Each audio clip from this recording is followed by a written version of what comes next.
এই ক্লাসের বাচ্চারা জানেও না যে তাদের নতুন টিচার কোনো সাধারণ মানুষ না, বরং একজন আর্মি কমান্ডার। টিচার ক্লাসে ঢোকার পরেও কোনো বাচ্চা তাকে পাত্তা দিচ্ছিল না। কারোরই লেখাপড়ার প্রতি কোনো মনোযোগ নেই, এক একজন এক এক কাজে ব্যস্ত। কেউ রান্না করছে, কেউ ভিডিও গেম খেলছে, কেউ গান গাইছে। তাই টিচার হাতে একটা রাবার ব্যান্ড নিয়ে ক্লাসের ইমার্জেন্সি আগুন নিভানোর যন্ত্রটা ভেঙে ফেলে, যার কারণে সেখান থেকে পানি বের হতে শুরু করে। আর ক্লাসের প্রত্যেকটা বাচ্চা ভিজে যায়। কিন্তু টিচার তার সাথে ছাতা নিয়ে এসেছিল, যে বিষয়টা বাচ্চাদেরকে অবাক করে, কারণ এর আগেও মিস লাং নামের একটা টিচার তাদের পড়াতে এসেছিল। কিন্তু বাচ্চারা তাকে এতটাই বিরক্ত করেছিল যে তার ক্লাস পরিবর্তন করতেই সে বাধ্য হয়, যেখানে এই প্রথম কোন টিচার বাচ্চাদেরকে উচিত শিক্ষা দিল। স্কুলের প্রিন্সিপাল পর্যন্ত এই ব্যাচের বাচ্চাদের নিয়ে খুবই চিন্তিত, কারণ এইভাবে চলতে থাকলে শুধুমাত্র এই ব্যাচের বাচ্চাদের কারণে স্কুলের বদনাম হয়ে যাবে।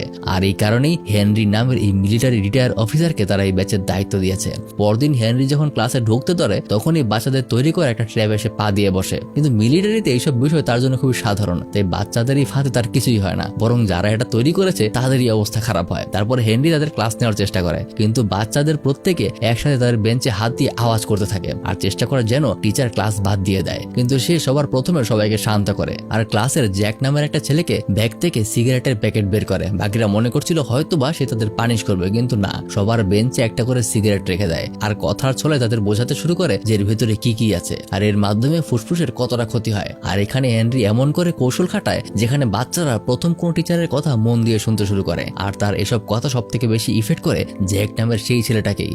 আসলে এই ক্লাসের বাচ্চারা এরকম ছিল না, মূলত এই স্কুলে মূলত 2 শ্রেণীর বাচ্চারা লেখাপড়া করে।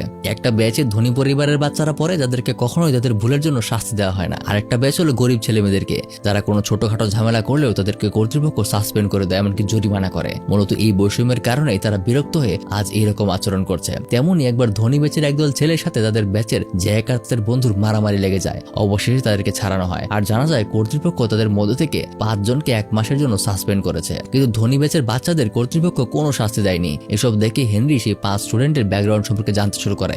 জুফা নামের ছেলেটা খুবই ভালো গান করে, তার স্বপ্ন সে মিউজিশিয়ান হবে। তার মা বাবা নেই, সে তার আন্টি আঙ্কেলের সাথে বড় হয়েছে। আর দ্বিতীয়ত, এই ছেলের মতো দেখতে যে মেয়েটাকে দেখছেন তার নাম ডিয়ানা। আসলে জন্মের সময় ডিয়ানার বাবা একটা ছেলে চেয়েছিল, কিন্তু যখন সে জন্ম নেয় তখন তার ব্যবহারটাই যেন বদলে যায়। আর আজ পর্যন্ত সে কখনোই তার বাবার ভালোবাসা পায়নি। আর তারপর হলো ব্রুস, আর অপরজন হলো ক্রিস। এরা দুজনে যমজ ভাই। তাদের বাবা বিভিন্ন মদ আর বাজে জিনিসের নেশায় তাদের জীবন নষ্ট করেছে, আর এখন তাদের মা একাই তাদের পরিবার চালায়। হেনরি তার 5ম স্টুডেন্ট জ্যাকের ব্যাপারে কিছুই জানতে পারে না, কিন্তু এরপর থেকে হেনরি তাদের প্রত্যেকের সাথে থাকার প্রতিজ্ঞা করে। প্রথমে সে জুফাকে খুঁজে বের করে, দেখতে পায় সে সবার সামনে পারফর্ম করতে গিয়ে কিছুটা নার্ভাস হয়ে পড়েছে, তাই সে নিজে গিয়ে তাকে উৎসাহ দেয়, যার কারণে জুফা অবশেষে আত্মবিশ্বাসের সাথে সকলের সামনে গান গায়। তারপর দিন হেনরি সেই যমজ 2 ভাইয়ের বাবার সাথে দেখা করে আর তাকে অনেকক্ষণ ধরে বোঝায় যে এগুলো করলে চলবে না, তাকে রিহাব সেন্টারে যাওয়া উচিত। বোঝা যায় যে সে তার কথা বুঝতে পারছে। আর তারপরে ডিয়ানাকে আমরা তাদের বাসায় দেখি। তার বাবা তার সাথে সবসময় রাগারাগি করে, কারণ সে মেয়ে হয়ে সবসময় কেন ছেলেদের মতো থাকে। তাই আজকেও সে রাগ দেখিয়ে তার বাবার গাড়ি নিয়ে বের হয়ে যায়, কিন্তু মাঝখানে হেনরি তাকে আটকায়, বলে এভাবে লাইসেন্স ছাড়া গাড়ি চালালে তোমাকে পুলিশ ধরে নিয়ে যাবে, আমার সাথে চলো, আমি তোমাকে এমন একটা জায়গায় নিয়ে যাবো যেখানে লাইসেন্স লাগবে না। দেখা যায় হেনরি তাকে একটা বিশেষ রেসিং করার জায়গায় নিয়ে যায়, যেখানে ছোট্ট একটা বিশেষ সুপার কারে করে সে রেস করতে পারবে। কিছুক্ষণ পর সে দেখে সে তার প্রতিপক্ষ আর কেউ নয়, বরং তার বাবা, অর্থাৎ হেনরি ডিয়ানার বাবার সাথেও কথা বলে লিখেছিল আর তাকে ভালো মতো বুঝিয়েছিল যে তার মেয়ে তার জন্য কি ফিল করে। আজ প্রথম বাবা মেয়ে একে অপরের জন্য খুব খুশি।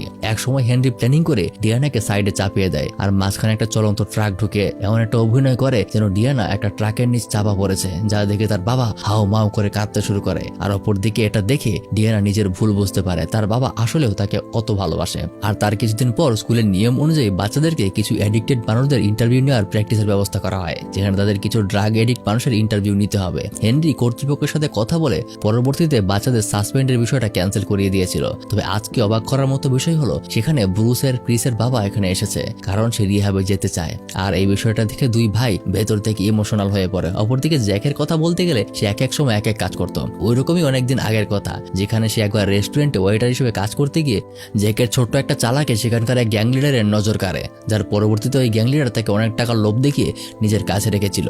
এজন্যই মূলত পরবর্তীতে হেনরি তার ব্যাপারে তেমন কোনো ইনফরমেশন বের করতে পারেনি।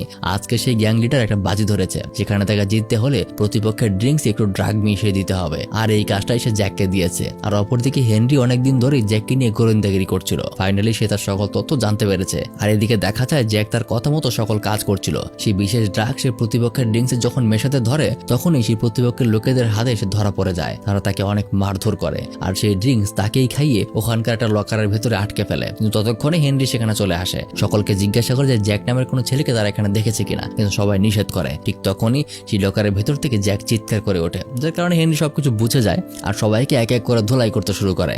এমনকি ম্যাচের ব্রেক টাইমে ওখানকার প্রতিপক্ষ প্লেয়ারও সেখানেই ছিল। একদম লাস্টে তার সাথেও হেনরির ফাইট হয়, কিন্তু এমন পালোয়ান প্লেয়ারকেও হেনরি খুব সহজেই হারিয়ে দেয়। পরবর্তীতে এই বিষয়টা ভাইরাল হয়ে যায়, কারণ হেনরি তার স্টুডেন্টকে বাঁচাতে গিয়ে একজন প্রফেশনাল ফাইটারকেও মারতে মারতে কুপঘাত করে ফেলেছে, যার কারণে সবাই তার প্রশংসায় মেতে ওঠে। এমনকি সকল কিছু হেনরির ক্লাসের বাচ্চাদেরকেও প্রভাবিত করে। প্রথমত হেনরি তার ক্লাসের 5 জন সব থেকে বখাটে ছেলের জীবনটা কি বদলে দিয়েছে। তাছাড়াও রিসেন্টলি এইসব ঘটনায় ক্লাসের সবাই এখন তাকে রেসপেক্ট করতে শুরু করেছে, যার কারণে সবাই এখন ঘাউরামি না করে হেনরির কথা শুনে লেখাপড়া করতে শুরু করেছে। তারা ভালো ফলাফল করে তাদের টিচারের প্রতি কৃতজ্ঞতা প্রকাশ করতে চায়, আর অবশেষে তেমনটাই হয়। তাদের ফাইনাল রেজাল্ট প্রত্যেকেরই খুব ভালো হয়, আর এইভাবেই হ্যাপি এন্ডিং এর মাধ্যমে গল্পটা শেষ হয়ে যায়।